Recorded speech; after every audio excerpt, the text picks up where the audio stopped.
नमस्ते। डे 98 में आपका स्वागत है।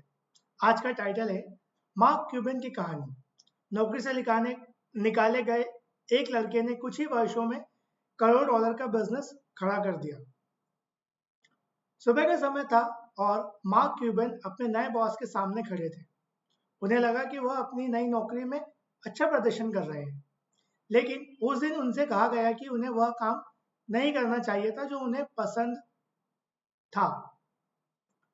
उन्हें जाकर एक बिजनेस डील पूरी करनी थी। क्यूबन ने उस निर्देश को प्राथमिकता नहीं दी। वह अपने तरीके से काम करना चाहते थे। कुछ ही समय बाद उन्हें नौकरी से निकाल दिया गया। अब जरा इस दृश्य को याद रखिए। एक युवा व्यक्ति जिसकी नौकरी अभी अभी गई है, जिसके पास कोई बड़ा बिजनेस नहीं है और जिसके सामने भविष्य बिल्कुल स्पष्ट नहीं है। बहुत से लोग ऐसी परिस्थिति में घबरा जाते हैं, लेकिन मार्क क्यूबन के लिए यह घटना एक अंत नहीं बनी। यह उनकी जिंदगी का सबसे महत्वपूर्ण टर्निंग पॉइंट बन गई। उन्होंने फैसला किया कि अब वह किसी और के बिजनेस को बड़ा करने की कोशिश नहीं करेंगे, वह अपना बिजनेस बनाएंगे। अगले कुछ वर्षों में उन्हें टेक्नोलॉजी, इंटरनेट और स्पोर्ट्स मीडिया के क्षेत्र में ऐसे कदम उठाए जिनसे उनकी जिंदगी पूरी तरह बदल गई। उनकी कहानी हमें यह दिखाती है कि कभी-कभी करियर का सबसे बड़ा धक्का ही आपको उस रास्ते पर धकेल देता है जहां आपकी असली क्षमता सामने आती है। मार्क क्यूबन का बचपन बहुत साधारण था। उनका जन्म पिट्सबर्ग, पेंसिल्वेनिया में हुआ और परिवार बहुत अमीर नहीं था। लेकिन क्यूबन के अंदर छोटी उम्र से ही एक चीज बहुत मजबूत थी, बेचने की क्षमता। जब वह बच्चे थे तब उन्होंने घर घर जाकर गार्बेज बैग्स बेचे। उन्हें नए शूज खरीदने थे। उनके पिता ने कहा कि अगर वह पैसे चाहते हैं तो खुद कमाएं। क्यूबन ने इसे शिकायत की तरह नहीं लिया, उन्होंने अपॉर्चुनिटी की तरह देखा। उन्होंने लोगों के दरवाजे खटखटाए, अपना प्रोडक्ट समझाया और पैसे कमाए। आगे चलकर उन्होंने न्यूज़पेपर भी बेचे।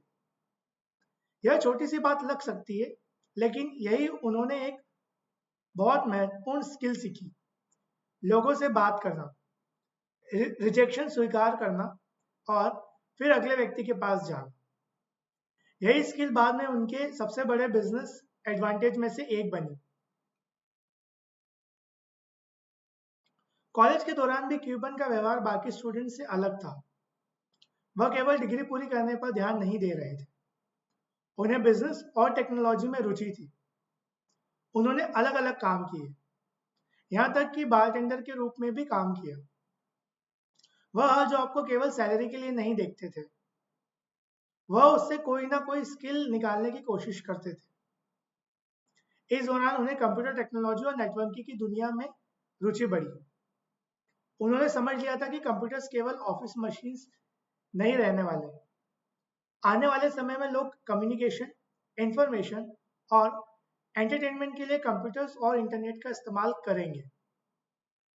उस समय यह बात आज जितनी स्पष्ट नहीं थी, लेकिन क्यूबे ने टेक्नोलॉजी के बढ़ते प्रभाव को जल्दी पहचान लिया था। कॉलेज के बाद उन्होंने एक बैंक में काम किया, फिर एक सॉफ्टवेयर कंपनी में सेल्स से जुड़ा काम मिला। यहीं से उनकी जिंदगी का वह हिस्सा शुरू हुआ जहां उनकी ऑन्टरप्रेन्योरियल क्षमता तेजी से विकसित होने लगी। लेकिन जैसे ही आपने शुरुआत में सुना, उन्हें अपनी नौकरी से निकाल दिया गया।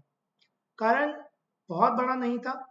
उन्होंने कंपनी के लिए एक बड़ा सेल्स अपॉर्चुनिटी बनने की कोशिश की, लेकिन अपने बॉस के निर्देश के अनुसार काम नहीं किया। यह एक साधारण करियर मिस्टेक थी, लेकिन क्यूबिंग ने इसे अपने ऊपर हावी नहीं होने दिया। अगले ही दिन उन्होंने खुद से पूछा, अब मैं क्या बना सकता हूँ? यही सवाल उन्हें माइक्रो सॉल्यूशंस नाम की कंप्यूटर कंसल्टिंग कंपनी की ओर ले गया। माइक्रो सॉल्यूशंस की शुरुआत किसी बड़ी फंडिंग से नहीं हुई थी। क्यूबन को कंप्यूटर नेटवर्किंग और सॉफ्टवेयर का ज्ञान था और उन्होंने बिजनेस को टेक्नोलॉजी सॉल्यूशंस देना शुरू किया। उन्होंने छोटे क्लाइंट्स से काम लिया, उनकी कंप्यूटर प्रॉब्लम्स हल की और धीरे धीरे कंपनी को बढ़ाया। क्यूबन ने यह समझ लिया था कि बिजनेस में केवल टेक्नोलॉजी जानना पर्याप्त नहीं है। कंप्यूटर की प्रॉब्लम समझना, सही सॉल्यूशन देना और उस सॉल्यूशन को बेच पाना भी उतना ही महत्वपूर्ण है। यही कारण था कि उनकी कंपनी तेजी से बढ़ी। कुछ ही वर्षों बाद उन्होंने माइक्रो सॉल्यूशंस को कॉम्प्यूसर्व को लगभग $6 मिलियन में बेच दिया। क्यूबन की यह पहली बड़ी आर्थिक सफलता थी, लेकिन यही अधिकांश लोग आराम कर लेते, क्यूबन ने नहीं किया। उन्होंने उस समय इंटरनेट की दुनिया में एक और बड़ा बदलाव देखा। रेडियो और टेलीविजन लोगों तक एंटरटेनमेंट पहुंचाते थे, लेकिन इंटरनेट धीरे धीरे ऑडियो और वीडियो को भी अपने अंदर ले जा रहा था। क्यूबन ने उनके मित्र टॉड वैगनर क्यूबन और उनके मित्र टॉड वैगनर ने एक नया आइडिया सोचा। अगर लोग इंटरनेट पर लाइव स्पोर्ट्स और रेडियो ब्रॉडकास्ट सुन सके तो। उस समय स्ट्रीमिंग टेक्नोलॉजी आज की तरह आसान नहीं थी। इंटरनेट धीमा था, कनेक्शंस अस्थिर थे और बहुत लोगों को विश्वास नहीं था कि इंटरनेट पर लाइव ऑडियो या वीडियो बड़े स्तर पर चल सकता है। लेकिन क्यूबन को यही कारण अपॉर्चुनिटी दिखाई दिया। उन्होंने ऑडियोनेट नाम की कंपनी को खरीदने में निवेश किया, जो बाद में broadcast.com बनी। यही डिसीजन बहुत बड़ा साबित होने वाला था। broadcast.com ने इंटरनेट पर स्पोर्ट्स गेम्स, रेडियो और लाइव इवेंट्स स्ट्रीमिंग करने की शुरुआत की। आज हमें यूट्यूब लाइव, स्पॉटिफाई, नेटफ्लिक्स और लाइव स्ट्रीमिंग सामान्य लगते हैं, लेकिन उस समय इंटरनेट पर लाइव ब्रॉडकास्ट करना लगभग फ्यूचर टेक्नोलॉजी जैसा था। क्यूबन और उनकी टीम ने यूजर्स को वह एक्सपीरियंस देने की कोशिश की जिसे बाकी लोग अभी दूर की चीज मान रहे थे। कंपनी तेजी से बढ़ने लगी, इन्वेस्टर और इंटरनेट बढ़ा, यूजर्स बढ़े,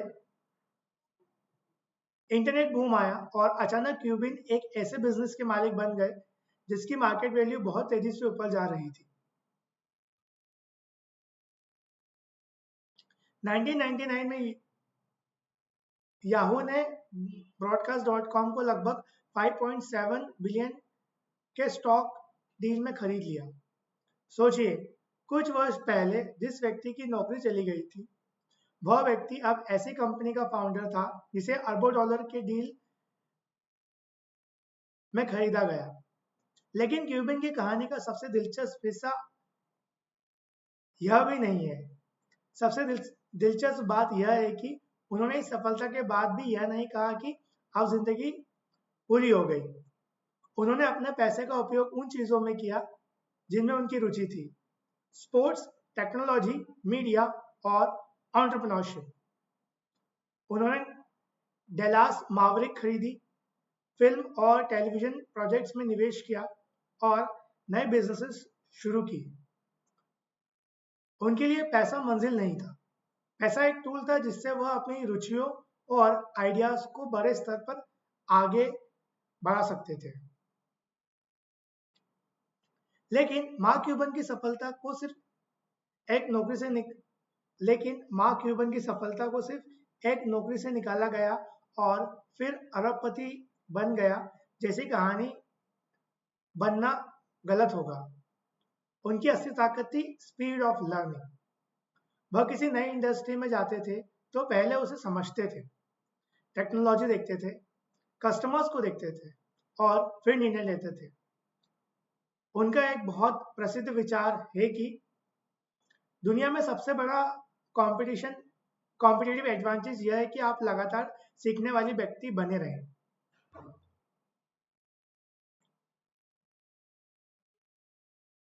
उनका एक बहुत प्रसिद्ध विचार यह है कि दुनिया में सबसे बड़ा कॉम्पिटिटिव एडवांटेज यह है कि आप लगातार सीखने वाले व्यक्ति बने रहें।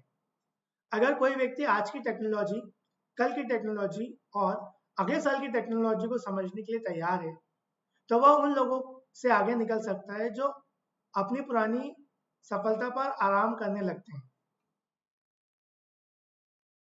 यही लेसन आज आपके लिए भी महत्वपूर्ण है।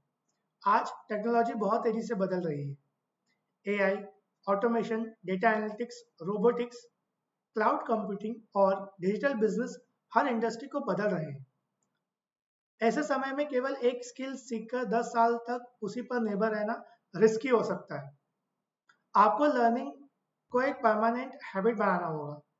अगर आप डेटा एनालिस्ट हैं तो केवल एक्सेल तक सीमित मत रहिए। एसक्यूएल सीखिए, पाइथन सीखिए, एआई टूल्स समझिए, ऑटोमेशन सीखिए और बिजनेस प्रॉब्लम सॉल्विंग पर ध्यान दीजिए। अगर आप बिजनेस में हैं तो केवल अपने प्रोडक्ट को मत समझिए, कस्टमर बिहेवियर, टेक्नोलॉजी और डिजिटल मार्केटिंग को भी समझिए। आपकी स्किल्स जितनी अलग क्षेत्रों में जुड़ेगी, आपकी वैल्यू उतनी बढ़ सकती है। मार्क क्यूबन की कहानी का एक और महत्वपूर्ण हिस्सा है उनका एटीट्यूड टुवर्ड्स रिजेक्शन। उन्होंने कई बार फेलियर्स देखे, कई बिजनेस आइडियाज सफल नहीं हुए, कई इन्वेस्टमेंट्स गलत साबित हुए, लेकिन उन्होंने एक बात को स्थायी रखा, फ्यूचर के बाद अगला एक्सपेरिमेंट। यही कारण है कि उनका करियर एक सीधी लाइन जैसा नहीं दिखता। वह टेक्नोलॉजी से स्पोर्ट्स में गए, स्पोर्ट्स से मीडिया में गए, फिर इन्वेस्टमेंट्स में गए, लेकिन हर जगह उनके साथ एक चीज गई, क्यूरियोसिटी। उन्हें नई चीजों को समझने में मजा आता था और यही क्यूरियोसिटी उन्हें लगातार नए अवसरों तक ले जाती रही। अब अपनी जिंदगी को इस सिचुएशन के बारे में सोचिए जहां आपको लगा कि कुछ आपके खिलाफ हो गया। शायद कोई जॉब अपॉर्चुनिटी नहीं मिली, शायद किसी ने आपका आइडिया रिजेक्ट कर दिया, शायद किसी प्रोजेक्ट में फेलियर मिला, शायद आपने कोई स्किल सीखने की कोशिश की और बीच में छोड़ दी। उस समय आपको लगा होगा कि वह घटना आपकी प्रोग्रेस रोक रही है, लेकिन मार्क क्यूबन की कहानी एक अलग सवाल पूछती है, क्या वह घटना वास्तव में रास्ता बंद कर रही है या आपको किसी दूसरे रास्ते पर भेज रही है? हम भविष्य नहीं देख सकते, इसलिए किसी एक रिजेक्शन को अपनी पूरी कहानी का अंतिम अध्याय मान लेना सबसे बड़ी गलती हो सकती है। और एक बात विशेष रूप से याद रखिए, क्यूबन की सफलता सिर्फ लक नहीं थी। इंटरनेट बूम का टाइमिंग निश्चित रूप से उनके पक्ष में था, लेकिन अगर उनके पास टेक्नोलॉजी की समझ, सेल्स स्किल और रिस्क लेने की क्षमता नहीं होती, तो वह अपॉर्चुनिटी किसी और के हाथ चली जाती।